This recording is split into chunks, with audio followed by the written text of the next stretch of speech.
오늘 하나님께서 우리에게 주시는 말씀은 신약성경 요한계시록 12장 1절로부터 5절 그리고 10절로부터 12절까지 말씀입니다. 제가 가진 성경으로 신약성경 411페이지에 있습니다. 요한계시록 12장 1절로부터 5절 10절로부터 12절까지 말씀 제가 받들어 읽겠습니다. 하늘에 큰 이적이 보이니 해를 옷 입은 한 여자가 있는데 그 발 아래에는 달이 있고 그 머리에는 12별의 관을 썼더라. 이 여자가 아이를 베어 해산하게 되매 아파서 애를 쓰며 부르짖더라. 하늘에 또 다른 이적이 보이니 보라, 한 큰 붉은 용이 있어 머리가 7이요 뿔이 10이라. 그 여러 머리에 7 왕관이 있는데 그 꼬리가 하늘의 별 3분의 1을 끌어다가 땅에 던지더라. 용이 해산하려는 여자 앞에서 그가 해산하면 그 아이를 삼키고자 하더니 여자가 아들을 낳으니 이는 장차 철장으로 만국을 다스릴 남자라. 그 아이를 하나님 앞과 그 보좌 앞으로 올려가더라. 10절입니다. 내가 또 들으니 하늘에 큰 음성이 있어 이르되 이제 우리 하나님의 구원과 능력과 나라와 또 그의 그리스도의 권세가 나타났으니 우리 형제들을 참수하던 자 곧 우리 하나님 앞에서 밤낮 참수하던 자가 쫓겨났고 또 우리 형제들이 어린 양의 피와 자기들이 증언하는 말씀으로써 그를 이겼으니 그들은 죽기까지 자기들의 생명을 아끼지 아니하였도다. 그러므로 하늘과 그 가운데에 거하는 자들은 즐거워하라. 그러나 땅과 바다는 화 있을진저 이는 마귀가 자기의 때가 얼마 남지 않은 줄을 알므로 크게 분내어 너희에게 내려갔음이라 하더라. 아멘. 기도하겠습니다. 참 좋으신 하나님 아버지, 성탄절이 다가오는 가운데 대림절 4번째 주일 예배를 하나님 앞에 드리면서 말씀을 함께 나눕니다. 하나님, 우리가 하나님의 크신 뜻과 하나님의 섭리를 다 알지 못하지만 말씀을 듣고 받고 함께 나눔으로 인하여 하나님의 크신 은총과 사랑과 역사 가운데 참여하고자 합니다. 이 시간 말씀을 전하는 자와 듣는 자 모두 하나님의 큰 역사 가운데 있게 하옵소서. 그리하여 우리가 어리석은 자가 되지 아니하고 하나님께서 기뻐하시는 사람, 하나님의 뜻에 꼭 맞는 은총과 사랑을 받는 자들 되도록 우리를 지켜 보호하여 주시고 깨닫게 하여 주옵소서. 예수님의 이름으로 간절히 기도드렸사옵나이다. 아멘. 여러분은 예수님의 탄생하면 떠오르는 이미지가 어떤 것입니까? 우리는 복음서를 중심으로 예수님의 성탄을 생각하고 또 알고 있기 때문에 제일 먼저 떠오르는 것이 동방박사, 천군과 천사, 그리고 저들밖에 한밤중에 양치던 목자들에게 나타난 놀라운 천사가 알려준 소식, 또 그렇게 우리의 모두 눈앞에 보여지신 부유에 누이신 가난하신 아기 예수, 양과 염소의 울음소리, 그런 식으로 성탄의 풍경을 기억합니다. 그건 예수님 오실 때의 이야기였다 치고 요즘의 성탄은 우리에게 어떤 의미입니까? 크리스마스 카드나 장식들을 보다 보면은 이상하게 예수님보다는 산타클로스가 먼저 나옵니다. 우리에게 줄 선물을 등에 지고 루돌프 사슴이 끄는 썰매를 타고 사람들에게 밤중에 몰래 와서 선물을 주는 산타클로스의 이미지를 우리가 주로 생각하고 또 크리스마스 트리를 생각합니다. 반짝이는 크리스마스 트리에 아름다운 장식을 달고 사람들이 335 가족이나 사랑하는 사람들끼리 모여서 파티를 즐기는 것, 이것으로 성탄절을 이미지를 갖고 있습니다. 그러나 여러분, 보이는 것이 전부가 아닙니다. 우리는 성탄절에 대해서 우리가 만들어낸 또 기독교 전통으로서 물려져 온 그런 특수한 이미지만을 생각하지만은 그것이 성탄절의 전부가 아닙니다. 오늘 우리가 말씀을 나눈 요한계시록 12장에는 우리가 알고 있는 예수님 탄생하시던 시기에 우리의 눈에 보이지 않았지만 그러나 영적인 세계에서 이루어지던 일에 대해서 얘기를 하고 있습니다. 요한계시록은 굉장히 조심스럽게 풀어야 하는 성경입니다. 처음에 성경을 많은 여러 가지 서신들과 복음서 기록들 중에서 이걸 정통한 성경 중에 넣어야 할까 빼야 할까 학자들과 기독교인들이 연구할 때 요한계시록은 정말 말도 많고 탈도 많았다고 해요. 이 책을 정경으로 넣기에는 너무나 어려운 이야기 혹은 사람들이 잘못 해석하기 쉬운 부분들이 많아서 성경에서 빼야 된다 이렇게 주장하는 사람들이 많았습니다. 그러나 결국 성경의 마지막 책으로 들어갔죠. 그 이유는 요한계시록이 가지고 있는 소망과 희망과 하나님께서 이 어려운 세상에 성도들에게 주시는 귀한 비전이 가득히 들어있기 때문이었습니다. 그런데 처음에 요한계시록을 넣고 싶지 않아 했던 그 기독교인들의 염려 그대로 많은 세월 가운데 요한계시록처럼 잘못 해석되고 많은 이단 사이비들에게 이렇게 말미를 준 그런 성경도 많이 없습니다. 오죽하면 우리 개신교회, 개혁교회의 아버지 교부라고 할 수 있는 칼빈 선생님이 다른 성경의 주석은 다 쓰면서 유일하게 일부러 안 쓴 책 주석이 하나 있으니 바로 요한계시록이었습니다.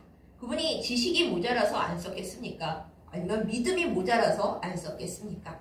그게 아니라 요한계시록은 자칫 잘못해서 풀면은 정말로 큰일 나는 책이었기 때문에 그래서 일부러 쓰지 않은 것입니다. 그런데 안타깝게도 요한계시록을 쓴 그 당시의 시대적 배경은 하나도 모르고 더더군다나 헬라어도 몰라서 그냥 번역된 우리나라 말로 된 요한계시록만 가지고서 말도 안 되는 해석을 하는 이상한 사람들이 굉장히 많이 있습니다. 성경 공부하러 오세요 하고 가보면 대부분 요한계시록을 갖고서 그 숫자를 이리저리 조합하면서 자기들이 맞고 이 교회들은 다 엉터리로 해석했다. 그러니까 우리에게 진리가 있다 하는 사이비 이단들이 얼마나 많은지 몰라요. 그런데 안타깝게도 교회에서 요한계시록 얘기를 거의 안 하고 설교에서도 우리가 우리의 교부인 깔뱅 선생님을 따라 가능하면 요한계시록 얘기는 하지 말자 이렇게 암묵적으로 되어 있기 때문에 성도들이 궁금하고 안타까운 마음에 자꾸 이상한 데로 가서 잘못된 성경 공부를 하고 요한계시록에 대해서 잘못 이해를 할 때가 너무나 많이 있습니다. 그런데 공부를 한 사람으로서 정통적으로 배운 사람으로서 제가 여러분께 감히 말씀을 드립니다만 이 요한계시록은 숫자를 멋대로 조합해서 푸는 책이 절대 아닙니다. 요한계시록이 쓰여지던 당대의 상황이 어떻습니까? 대부분의 사도들은 세상을 떠나고 막내 사도라고 할 수 있는 요한 사도는 반모섬에 유배되어서 채석장에서 일하고 있었습니다. 또한 로마 황제들과 총독들의 박해 때문에 많은 교회들이 굉장히 어려움을 겪고 수많은 성도들이 순교를 당하거나 어디 잡혀가 있거나 또 그런 상황 속에 있었어요. 그런 와중에서 요한 사도가 교회들에게 소망을 갖도록 또는 위로를 주도록 그렇게 편지를 써 보낼 때 뻔하게 알 수 있는 말로 편지를 쓰면 그거 가다가 검열되지 않겠습니까? 그리고 그 편지를 가지고 있는 교회와 성도들이 얼마나 큰 시련을 당하겠어요. 그래서 생각해낸 것이 교회들에게 편지를 보내기는 보내되 교회와 성도들은 다 알고 있는 이야기인데 로마 당국에서는 절대 알 수 없는 문자와 암호와 상징들을 써서 암호문으로 편지를 보내는 것이었다는 것입니다. 그래서 요한 사도가 요한계시록을 기록해서 소아시아 7교회에 편지를 보낼 때 지금 우리는 무슨 말인지 알기가 어렵고 당시에 로마 당국, 검열 당국도 알 수는 없지만 당대의 교회 사람들과 성도들은 다 알 수 있는 이야기들을 가지고 편지를 썼습니다. 그걸 꼭 기억하셔야 돼요. 한 가지만 굳이 말씀드리자면 우리가 666 그 숫자를 가지고 제가 아주 어릴 때 혹은 그 전부터 그거를 666을 666이라고 하면서 마귀의 숫자라는 것에 집착을 해서 앞으로 666이 어떻게 나타날 것이냐고 별의별 얘기를 다 했죠. 요즘에는 하다못해 얼마 전에 나왔던 코로나 백신을 가지고도 별별 소리를 다 해서 사람들이 무서워하고 걱정을 하고 그랬는데 그거 아닙니다. 성경에 분명히 666이라고 되어 있고 그 666은 당대의 로마 황제를 가리키는 숫자였고 더 정확하게는 네로 황제의 이름을 이렇게 기호로 풀어내면은 666이어서 로마 황제 네로를 가리키는 말이었다라는 거예요. 근데 우리가 그것을 모르고서는 우리가 알고 있는 한글 성경만 갖고서 말도 안 되게 드립하고 드립해서 잘못 얘기하는 사람들 말에 현혹이 되니까 요한계시록을 엉망진창으로 해석을 하는 겁니다. 그래서 오늘 우리가 나누는 이 말씀, 요한계시록 12장에도 뭐 여인이 나오고 붉은 용이 나오고 난리가 나니까 이게 말세에 일어날 일이다. 아직 일어나지 않은 일이고 말세에 일어날 일인데 그때 붉은 용 마귀가 와서 땅에 있는 뭐 별들 그런 것의 3분의 1을 쓸어다가 뭐 바다에 넣고 뭐라고 이상한 해석들을 잔뜩 해요. 그런데 그렇게 해석하면 안 됩니다. 제가 오늘 이 요한계시록 12장에 대한 정통적인 이야기를 여러분과 함께 나누고자 하는데 요한계시록 12장은 첫 번째로 보면 예수님께서 태어나시던 그 성탄의 영적 전쟁이 어떻게 일어나고 있었는지 성탄의 영적 전쟁의 막전막후를 기록한 부분입니다. 막전막후가 무슨 뜻인가? 어떤 일이나 어떤 결정이 일어나기 그 전후에 일어났던 긴박했던 그 상황들 그리고 그 상황 속에서 외부에는 알려지지 않았으나 내부에는 분명히 일어났던 그 이야기들을 막전막후라고 해요. 그러니까 우리의 눈에 보여지는 또 복음서에서 기록해 놓은 성탄의 풍경들은 사람이 볼 수 있는 것들을 기록해 놓았습니다. 그런데 요한계시록 12장에 나오는 이야기는 영적인 이야기. 우리 눈에 보이지는 않지만 영적으로 보았을 때 분명히 예수님 탄생 전후에 일어났던 일이고 그것을 영적으로 어떻게 해석을 하는가 그거를 우리가 알기 쉽게 또한 그 당시에 로마 당국은 모르고 교회 성도들은 다 아는 여러 가지 상징들을 그림처럼 써서 그걸 보낸 거예요.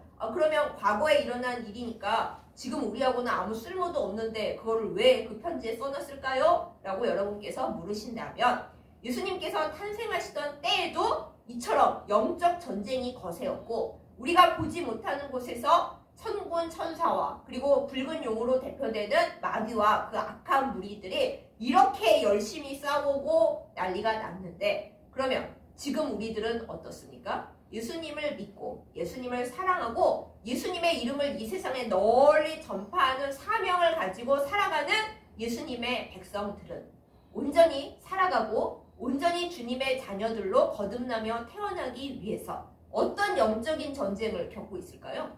엄청나죠. 특별히 로마의 박해 아래에서 교회가 생존하느냐 사라지느냐 오늘 성도로서의 내 삶이 이어지느냐 없어지느냐 나는 끝까지 믿음을 지키고 순교할 수 있느냐 아니면 목숨을 살리자고 예수님을 배반하고 그냥 살아남느냐 이런 선택 속에 날마다 있었던 교회와 성도들에게는 이 영적 전쟁이라는 문제가 그냥 어디 딴 나라 이야기나 뭐 예수님 탄생하실 때만 있었던 이야기가 아니라 매일매일의 매 순간순간에 그들의 삶의 문제였어요. 그러니까 요한 사도가 반모섬에서 교회들과 성도들에게 편지를 보내면서 이런 거죠. 요한계시록 12장 같은 경우는 예수님께서 탄생하시던 전후에도 막전막후에 이런 영적인 문제들이 있었다. 그런데 너희들은 어떠하겠느냐. 교회가 탄생하고 예수님의 복음이 세상에 널리 전파되고 예수님을 믿는 이제 하나님 나라로 갈 주님의 자녀들이 이렇게 많이 늘어나고 있는데 마귀가 그꼴을 가만히 보겠니? 예수님 태어날 때도 그렇게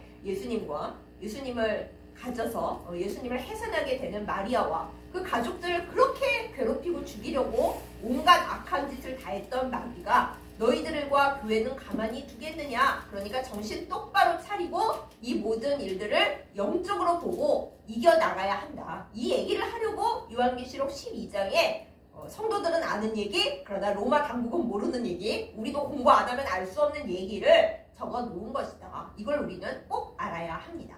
그러니까 이거를 뭐 별이 몇 개고 뭐 머리에 관이 몇 개고 뭐 그걸 따질 일이 아니에요. 숫자가 중요한 게 아니고 이 전체적인 이미지가 갖는 하나님과 우리 사이에서 꼭 기억해야 할 그 핵심 알맹이 그거를 기억해야 하는 것입니다.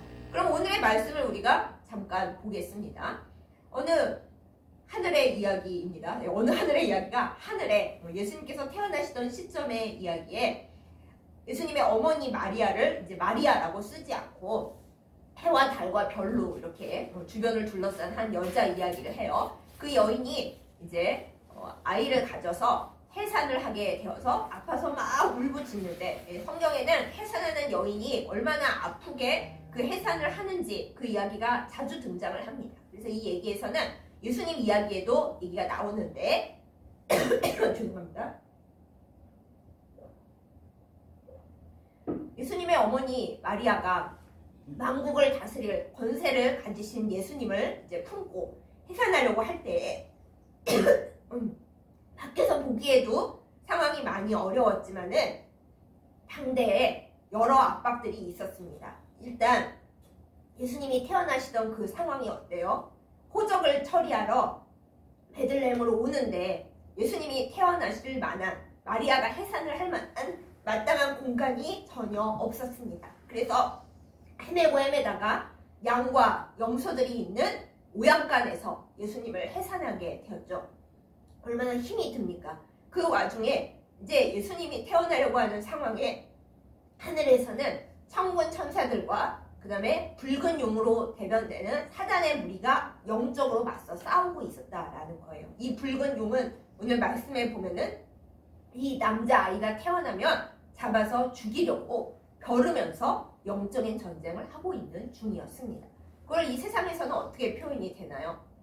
동방 박사들이 헤롯 왕을 찾아가서 여기 왕으로 태어난 아이가 어디 있느냐 순진하게 물어봅니다. 그들 생각에는 왕이 될 아이니까 왕궁에서 태어났겠지 하는 생각으로 왔겠지만은 그것부터가 이미 마귀가 역사를 하는 거죠. 동방 박사들이 왕에게 가서 예수님의 행방을 물어보면 왕이 예수님을 죽일 수밖에 없게 그렇게 교묘하게 얘기를 한 겁니다. 그 와중에 천국에서는, 하늘에서는 천군 천사와 마귀의 무리가 이제 영적으로 싸우고 있는 거고요. 그런데 하나님께서 그 꼴을 그냥 두시겠습니까?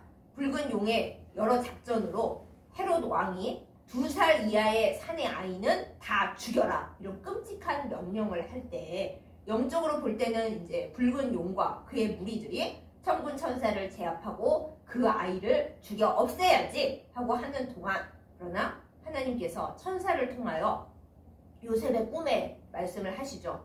절대로 여기 있지 말고 애굽으로 내려가서 피해라. 그리고 동방 박사에게도 말씀을 하시죠. 절대 헤롯에게 알리지 말고 다른 길로 가서 집으로 돌아가라. 이렇게 뒤에서 역사가 다 일어나는 겁니다. 우리는 그냥 그게 이런가 보다 이게 아니고, 그게 아니고 영적으로 이런 하늘 전쟁이 영적으로 일어나고 있었다. 이거를 요한계시록 12장을 통해서 알 수 있는 거예요.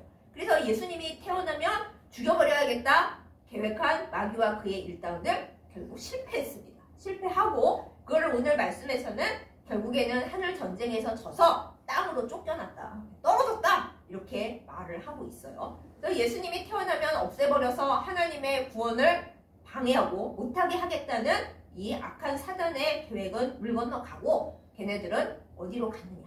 오늘 이어지는 말씀에 보면 뭐라 그럽니까? 결국에는 땅으로 떨어졌는데 땅과 바다는 이제 정신을 똑바로 차려야 한다. 쫓겨난 그 붉은 용의 무리들이 이 땅에 와서 사람들을 꼬셔서 같이 죽으려고 화를 바락바락 내면서 내려갔기 때문에, 그러니까 조심을 해야 된다 이 얘기를 해주고 있는 거예요. 왜 조심을 어떻게 해야 하는 겁니까? 마귀가요, 자기가 이미 다 잡아먹어서 이미 지옥으로 갈 그 인간들은 손대지 않습니다. 아니 이미 잡아놓은 먹이에다가 뭐하러 힘을 쏟겠어요. 지옥불에 어차피 다 던져질, 지옥으로 갈 영혼들에 대해서는 그들이 이 세상에서 잘 먹고 잘 살든 성공을 하든 나쁜 짓을 해서 뭐 어떻게 되든 마귀는 내버려 둡니다. 왜? 어차피 지옥 갈 건데 뭐하러 힘을 씁니까? 그러나 하나님의 자녀들, 하나님께서 소중하게 여기시는 사람들, 또 하나님의 사랑을 알고 믿고 받아서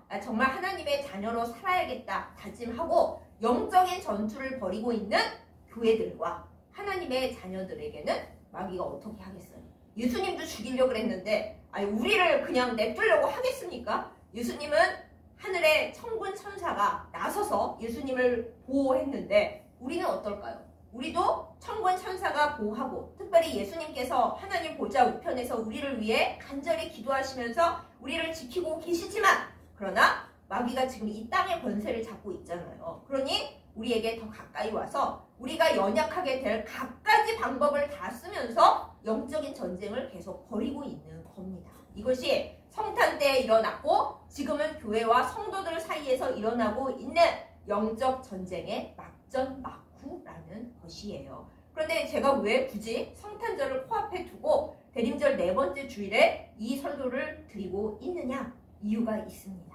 우리는 성탄절에 대해서 그거 예수님 원래 생일 아니고 학자들이 잘 모르는 와중에 그냥 로마의 태양절이었던 그날을 예수님이 의의 태양이시니까 하고 바꿨는데 예수님 생일도 아닌데 그거랑 우리랑 뭔 상관이 있어? 이렇게 착각하기 쉽습니다. 그런데 그게 아니고요. 예수님 생일이 그 날짜가 정확히 아니더라도 이 세상의 모든 사람들은 성탄절을 예수님 생일이라고 지킵니다. 뭐 지금은 솔직히 예수님께 관심은 별로 없고 자기들 생각에 빠지고 자기들 파티에 열광하고 그렇습니다만은 아무튼 온 세상은 성탄절을 예수님 생일로 알고 있어요. 그래서 교회들에서는 많은 축하 행사를 합니다.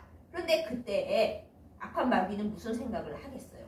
이때 단 한 번이라도 인간들이 예수라는 존재를 생각을 하겠구나. 또한 예수 그리스도를 믿는 사람들이 예수에 대해서 생각을 하고 1년에 단 한 번이라도 교회를 갈 때가 어땠냐? 바로 이때잖아요. 그러니까 마귀 생각에는 이 성탄을 앞두고 또한 특히 이때가 연말하고 겹치잖아요. 그러니까 예수님을 믿을 가능성이 있는 사람들 또한 예수님을 믿고 있는 사람들 믿고는 있는데 어영부영 잊고 있는 사람들을 단단히 단속을 해서 영적으로 지옥으로 끌고 갈 때가 바로 이때라 하고 마귀도 열심을 내는 시기라라는 것입니다.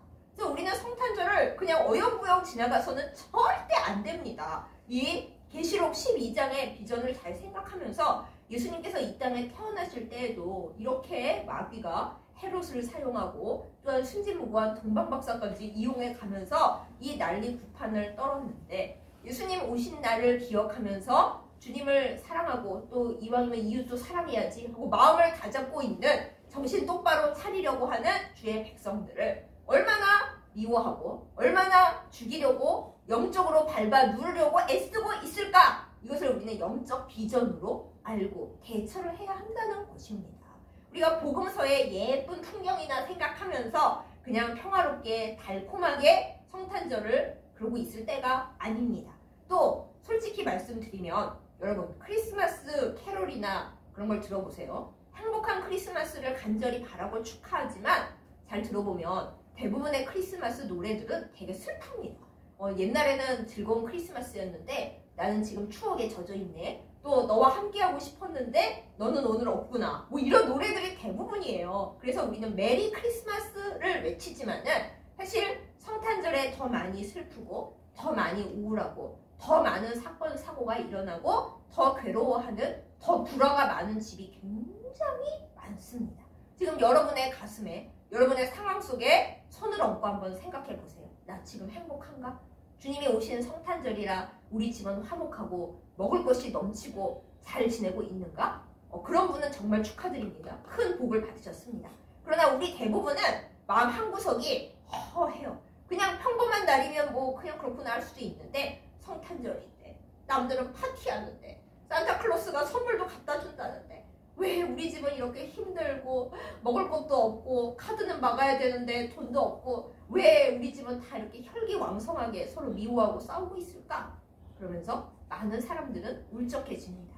또 이럴 때 가난하고 힘든 분들은 더 많이 힘들죠. 크리스마스 때 성탄절에 예전에는 고아원이나 양로원이나 더 힘겨워하는 분들을 위해서 이웃 사랑을 실천한다고 뭘 많이 했어요. 그런데 요즘은 다들 먹고 살기가 힘들다 보니까는 가장 피해를 입는 곳이 어딘가요? 가장 취약한 분들입니다. 그러면 그분들이 성탄절에 무슨 생각하고 있겠어요?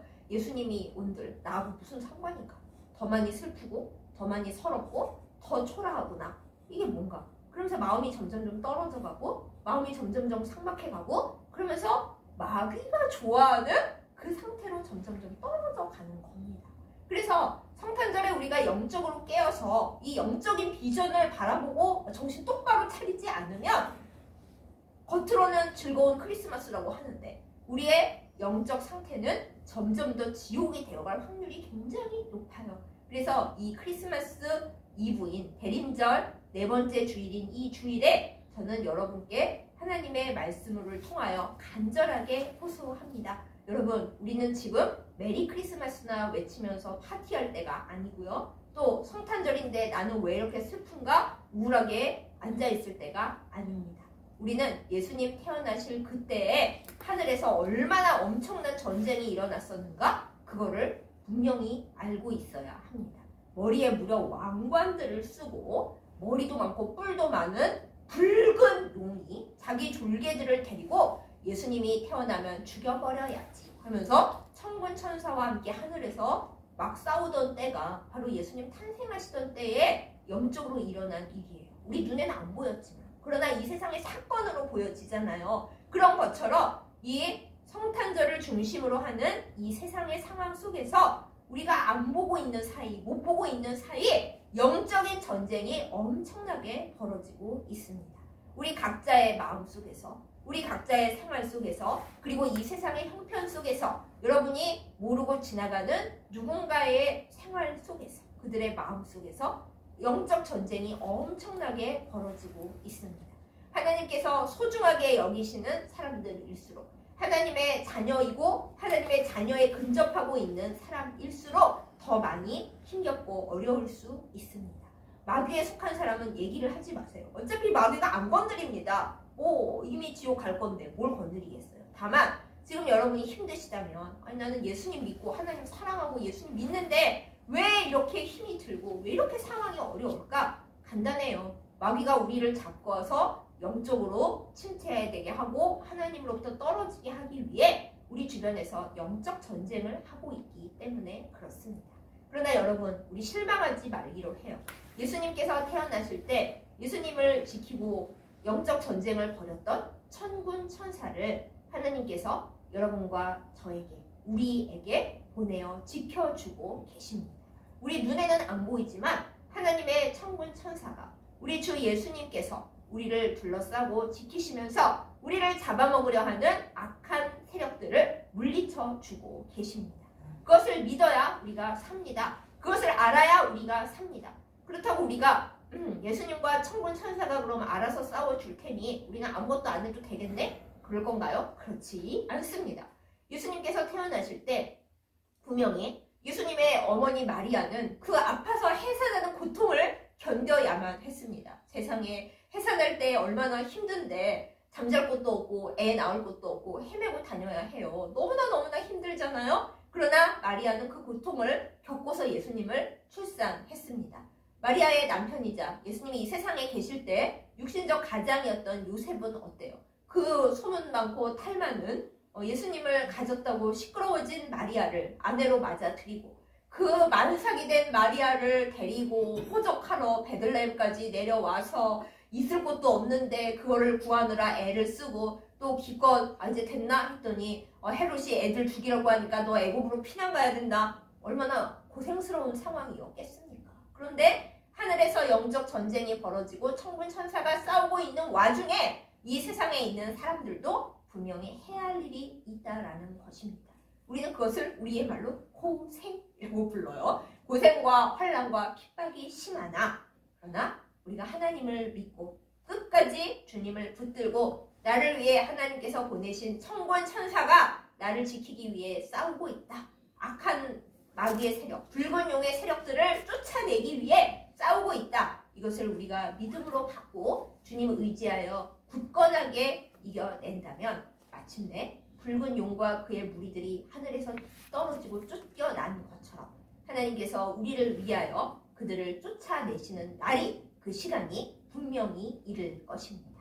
사랑하는 여러분, 오늘 말씀의 끝부분에 있는 대로 예수님을 못 죽인 마귀는 분개하면서 예수님이 사랑하여 구원한 우리들을 죽이려고 쫓아내려와 있습니다. 이것이 영적인 현실입니다. 그것을 우리가 꼭 기억하여서 이 성탄절 즈음하여 우리에게 또한 이 세상에 닥쳐있는 영적 전쟁의 그 막전막투를 예수님 태어났을 때의 상황이 담겨있는 이 계시록 12장을 잘 읽어보면서 이때 역사했던 그 사탄이 우리의 삶 가운데서도 또 우리를 잡으려고 노리고 있구나 알고 우리의 마음과 우리의 삶을 잘 단속해야 되겠습니다.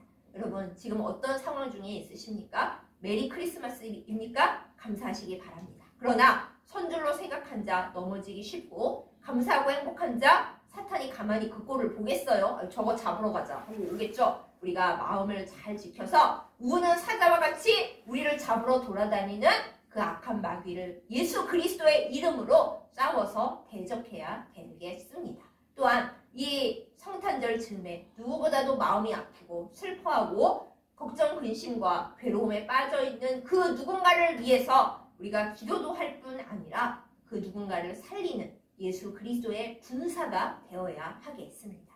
사랑하는 여러분, 천군 천사가 주님의 명령으로 우리를 지키고 있습니다. 우리도 누군가에게 천군 천사의 역할을 될 수 있도록 우리가 기도하면서 하나님께서 나에게 맡기신 소명을 실현하는 우리가 되어야 하겠습니다. 이 크리스마스에 왜 나는 선물이 없나? 왜 나는 이렇게 힘든가? 남들은 파티하는데 왜 나는 이러고 있는가? 그런 달콤한 허무함에 빠지지 마십시다. 그건 마귀나 좋아하지 아무에게도 도움이 안 됩니다. 영적 전쟁의 막전 막후 우리가 기억하면서 예수님 탄생하실 때 예수님 파티하셨어요? 아니에요. 예수님 누울 곳도 없으셨어요. 그 다음에 헤롯이 죽인다 그래서 지금 대싸서 고향도 못 가고 애굽으로 피난 가셨어요. 그 진짜 상황을 우리가 잘 기억하면서 이 성탄절에 우리의 몸과 마음을 바로 하고 이웃들을 돌아보고 영적인 전쟁을 힘있게 이겨나가는 우리 모두가 되기를 예수님의 이름으로 축복합니다. 아멘. 기도하겠습니다. 아버지 하나님, 대림절 4번째 주일을 맞이하고 이제 주님께서 태어나신 성탄절 가까이 오는 이 때에 주님의 말씀을 기억합니다. 너무나 성도들이 힘들었던 로마의 박해 시기에 요한 사도는 편지를 써서 성도들에게 위로와 희망을 주었습니다. 그 와중에 예수님께서 탄생하시던 그 시기에 얼마나 큰 영적 전쟁이 있었는지 되살려 보여주면서 우리도 이 때에 어떻게 살아야 할지, 주님의 백성으로 이 영적인 상황을 어떻게 바라보고 이겨나가야 할지 이 글을 남겨둔 것을 우리가 봤습니다. 하나님 아버지, 성탄절이라 해서 우리가 세상의 쾌락에 취하지 않게 하여 주시고 또 세상 우울함에 빠지지 아니하도록 지켜 보호하여 주시옵소서. 오늘도 악한 마귀는 하나님의 백성인 우리를 하나라도 더 잡아서 끌고 내려가려고 애쓰고 있다는 이 사실과 진리 앞에 우리가 정신을 똑바로 차리게 하여 주시옵소서. 주여, 우리의 몸이 아픕니다. 우리의 마음이 우울합니다. 우리의 생활이 어렵습니다. 이 모든 것을 우리가 그저 슬퍼하며 우울해하며 낙심하지 않게 하여 주옵소서. 하나님께서 우리를 천군 천사를 보내어 보호하고 계시다는 것을 잊지 않게 하여 주옵소서. 예수님께서 보좌 우편에 서셔서 예수님이 당하신 것 같은 그 고난 가운데 있는 우리를 지키시고 위하여 기도하시고 계심을 우리로 기억하게 하여 주시옵소서. 이 성탄절에, 이 연말에 주의 백성들을 지켜주시고 우리가 주의 이름으로 승리하며 또한 믿음의 싸움을 싸워 끝내 주님의 이름으로 온전하여 지도록 주께서 인도하여 주시옵소서. 예수님의 이름으로 간절히 기도드렸사옵나이다. 아멘.